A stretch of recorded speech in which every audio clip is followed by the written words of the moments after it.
ఓరి మాద్రి రాజా ఓరి మాద్రి రాజు ఓరి నాయగో ఓరి పేరు రాజా ఓరి నల్లను రాజా ఓరి రాజా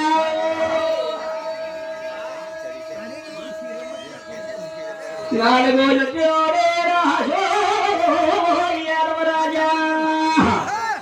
చంద్రవంశరాజా వారి పేరు నల్లలో చంద్రవంశం రాజు.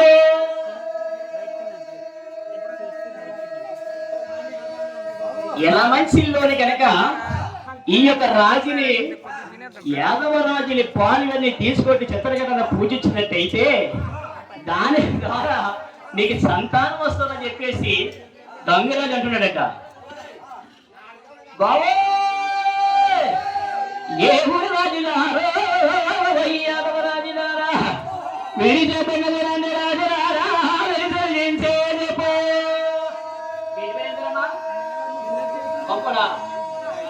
గంగా దేవి గంగోలు గంగా నువ్వు గంగా నీకు ఇతరగడ్డ బస్మానని పూజించినట్టయితే నీకు సంతానం కలుగుతారయ్యా వనరాజు చెప్పేసి చెప్పాడట. ఎవరు చెప్పారు? గంగురాజు చెప్పాడు. ఇది ఎవరికి రాజు తెలియదు కూడా. గంగురాజు ఉన్నాడంట. కొడుకో గుడి కొడిగా కన్న కొడుకో కన్న కొడిగా నీవు గతవడి బసవన పూజి రాజు యాదవ రాజా అనయో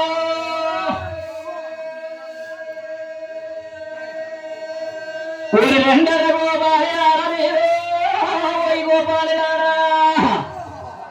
మన యాదమందర తోడుకోరి రెండో యాదవ రాజులారా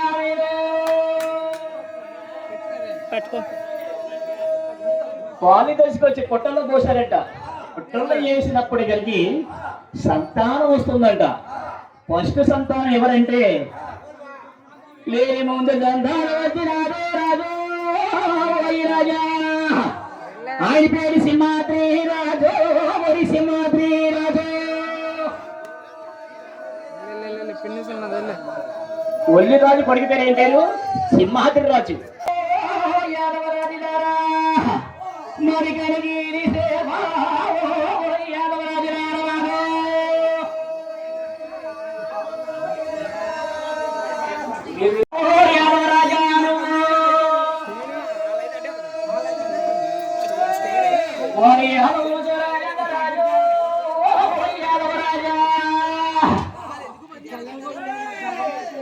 ఇది వల్ల రాజు కొడవో రాజు వల్ల రాజు కొడవో.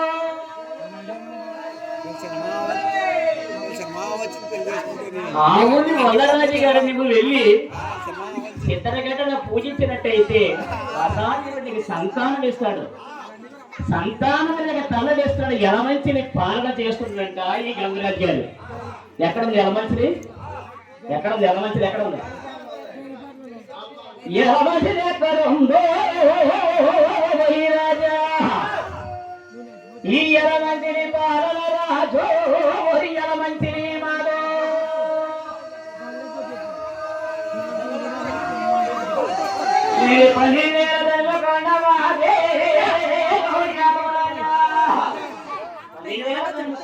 కనిగిరి సీమ, కనిగిరి సీమ ఎక్కడ ఒంగోలు అవుతుంది. ఈ కనిగిరి సీమ చంద్రబాబు సోమరాజు